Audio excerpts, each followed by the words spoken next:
Section 4. You will hear a talk on the research of architecture. First, you have some time to look at questions 31 to 40.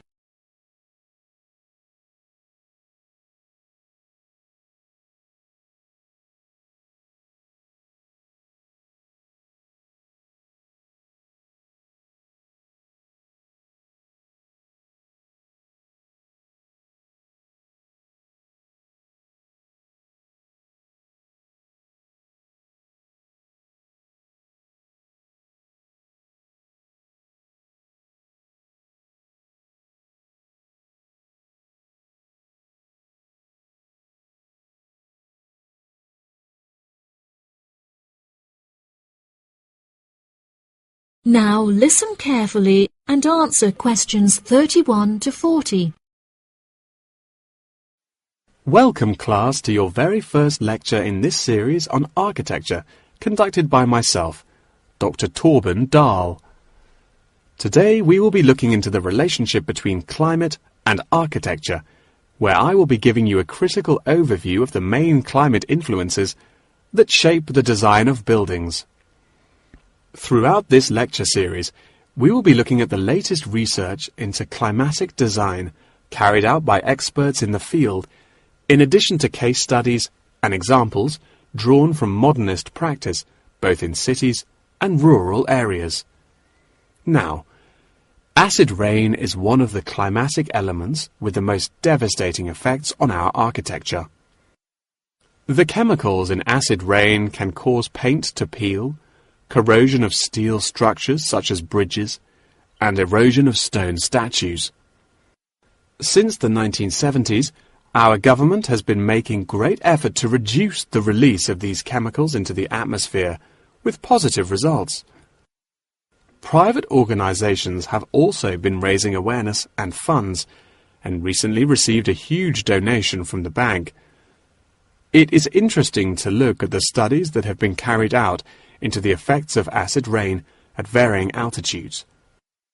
Research has shown that there are lower levels of acid in the damaging pollutants at higher altitudes, meaning that skyscrapers are much less vulnerable to the negative effects, as they are exposed to acid rain with far lower levels of damaging pollutants. Recently, the ALTA project was founded to carry out further research into acid rain. This project is directed towards studying the effects of acid rain on old, traditional buildings of stone construction that are vulnerable to damage caused by acid rain. Masonry is particularly vulnerable, as it is easily corroded and weakened by the acidic chemicals. It is imperative that we protect these buildings, as they are valuable examples of our history and culture.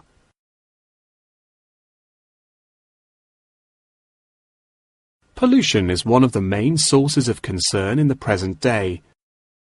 The construction industry contributes considerably as a source of pollution in its day-to-day processes of creating building materials such as concrete and glass.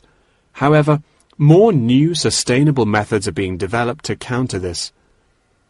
A recent case study for this is Sky Tower, whose windows have been made from recycled glass to prevent pollution from the glass-making process. Water is the most problematic element to be considered in construction. It is imperative that construction elements, such as the insulation, are fitted into the building in dry weather to prevent it from getting wet. This makes winter an undesirable season for construction, as the heavy rainfall can have adverse effects on the building. Another climate type that has an enormous effect on buildings is humidity. Constructions made of steel and stone are largely unaffected by humidity. However, it can have a serious effect on wooden constructions if the timber has not been correctly treated.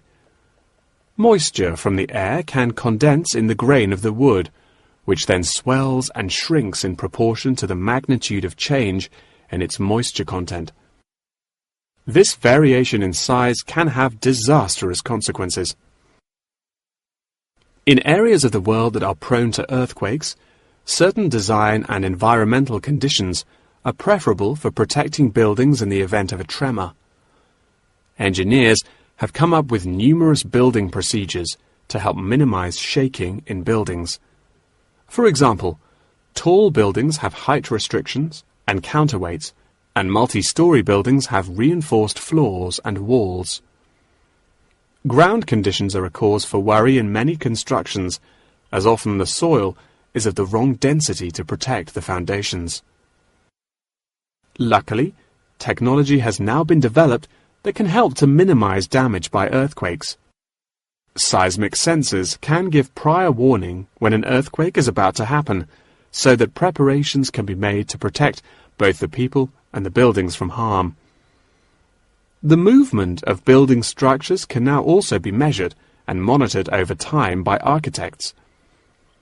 It has been expressed by architects within the design community that it will be valuable to be given special courses for designing buildings within earthquake zones. Guidelines are also expected to be produced by the government in the near future that will give architects a universal checklist to follow. That wraps up the lecture for today. Please remember that attendance is mandatory. That is the end of section 4. You now have half a minute to check your answers.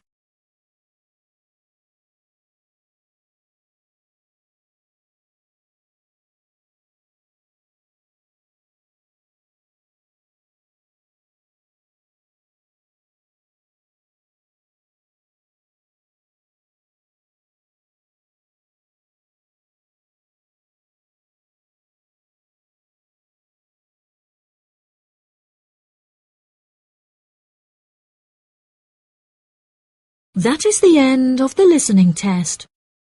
Please wait for the answers.